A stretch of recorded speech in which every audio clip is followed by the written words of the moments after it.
Hi guys! I just booked a round-trip business class flight to and fro the USA on EVA Air and paid around $370.60 in airport tax, and that's including one free stopover. There is one specific rule on EVA Air that actually nearly wrecked everything. I'll explain what is this and how I had to pivot from that. And this is so fresh that I have not flown yet, but I thought today I will do a video to break down how I booked the trip and things that you might want to know and look out for before doing your flight redemption. Hey sis, where you going? Well, I'm going to California. I'm heading for a mix of conference events, some downtime, and catching up with friends. And since I've done this route before, I knew that a long-haul flight like this would be worth maximizing cause 15 hours in economy class is really no joke. So I'm going to redeem business class. For this redemption, I wanted to see how far I could stretch my miles and the best value I can get out of it lah. You see, most of us, if you are from Singapore, you are most familiar with Singapore Airlines KrisFlyer portal. All credit cards allow you to transfer to Singapore Airlines KrisFlyer. However, sometimes Singapore Airlines KrisFlyer actually doesn't give you the best value for your miles. But thankfully, Singapore KrisFlyer is under a larger Star Alliance group. They are basically like same gang. Then they are like, hey bro, can my bro come to your restaurant to eat using my points or not? Say yes, and then the other one's like, okay, can. You just tell me what they want and I book for you. Like that. They're like friends. But sometimes you can actually get better value if you were to use one Star Alliance partner's point to redeem for another Star Alliance flight. That sweet spot is EVA Air Infinity Mileage Lands portal to redeem Singapore Airlines flight. Because as you can see on EVA Air portal, the same flight actually costs you fewer miles than if you were to go through Singapore Airlines KrisFlyer portal. I know, right? But of course, there are some flights that are only specifically available on Singapore Airlines portal lah. But sometimes you can even see more flight availability on EVA Air for Singapore Airlines flights than on Singapore Airlines portal itself. Example, this Singapore Airlines SQ32 was waitlisted on Singapore Airlines KrisFlyer portal, but completely open on EVA Air Infinity Mileage Lands portal. At the same time, to redeem this exact same flight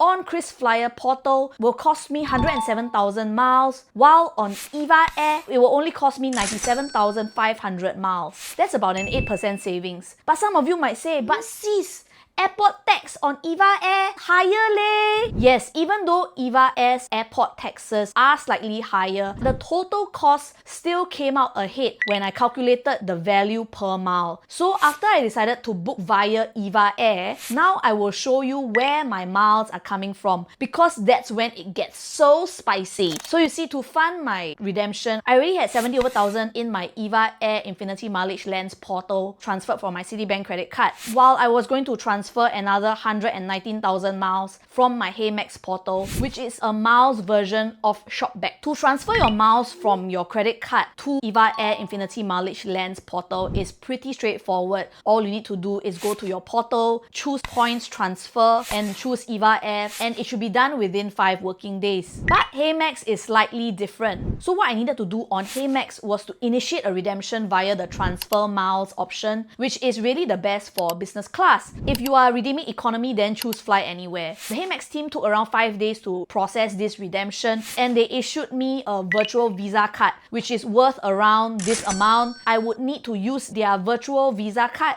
to purchase miles on EVA Air's portal. And I was like, yay! I thought I could finally redeem my Singapore Airlines flights with my 195,000 miles in total that had just arrived into my EVA Air's portal. But dang, that was when I realized that there is a difference between the miles that you earn from your credit cards versus the miles from Heymax. The miles that you earn from your credit cards or when you buy an EVA Air flight, it is considered earned miles, while the miles that you purchase basically from Heymax redemption is considered purchased miles. And even though I had 195,000 miles when I called EVA Air customer service to finally make my booking in Glee, this was what they told me. You can only use up to 50% of your required miles from purchased source. So this means that if I wanted to redeem my 195,000 miles flight, only 97,500 miles, which is 50% of that, could come from